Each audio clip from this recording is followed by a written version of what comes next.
নমস্কার বন্ধুরা, আজকের ভিডিওতে আমরা একটি আশ্চর্যজনক এবং আকর্ষণীয় বিষয় নিয়ে আলোচনা করব। আপনারা কি কখনো শুনেছেন এমন একটি দেশের কথা যার একটি সরকারি জাতীয় সঙ্গীত হলো পাথর জলে ফেলার শব্দ? হ্যাঁ, আমি কথা বলছি লাডোনিয়া মাইক্রোনেশনের বিষয়ে। চলুন এই অদ্ভুত কিন্তু মজাদার বিষয়টি সম্পর্কে বিস্তারিত জানি। লাডোনিয়া একটি ছোট্ট স্বাধীন দেশ যা সুইডেনের মধ্যে অবস্থিত। এটি প্রতিষ্ঠিত হয়েছিল 1996 সালে, মূলত শিল্পী লার্স ভিল্কসের শিল্পকর্ম নিমিস ও অর্দা দ্বারা। এই দুটি কাঠামো অবৈধভাবে নির্মিত হওয়ার কারণে সুইডিশ কর্তৃপক্ষের সাথে অনেক আইনি লড়াইয়ের পর ভিল্কস এবং তার সহযোগীরা সিদ্ধান্ত নেন যে তারা একটি নতুন জাতি প্রতিষ্ঠা করবেন।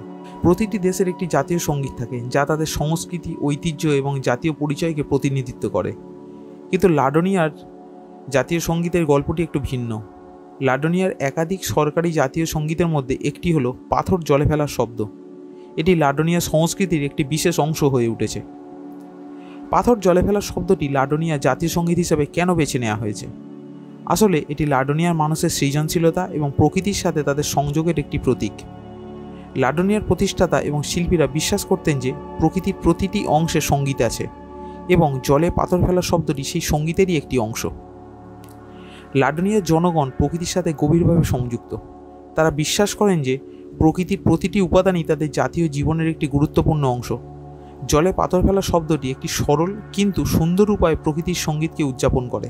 পাথর জলে ফেলার শব্দটি লাডোনিয়ার জাতীয় সঙ্গীত হওয়ার গল্পটি একটি আশ্চর্যজনক উদাহরণ যে কীভাবে একটি জাতি তাদের সংস্কৃতি এবং প্রকৃতির প্রতি তাদের ভালোবাসাকে উদযাপন করতে পারে। এটি আমাদের শেখায় যে সৃজনশীলতা এবং প্রকৃতির সাথে সংযোগই একটি জাতিকে বিশেষ করে তুলতে পারে। যদি আপনাদের এই ভিডিওটি ভালো লেগে থাকে তাহলে লাইক করুন, শেয়ার করুন এবং আমাদের চ্যানেলটি সাবস্ক্রাইব করতে ভুলবেন না। ধন্যবাদ।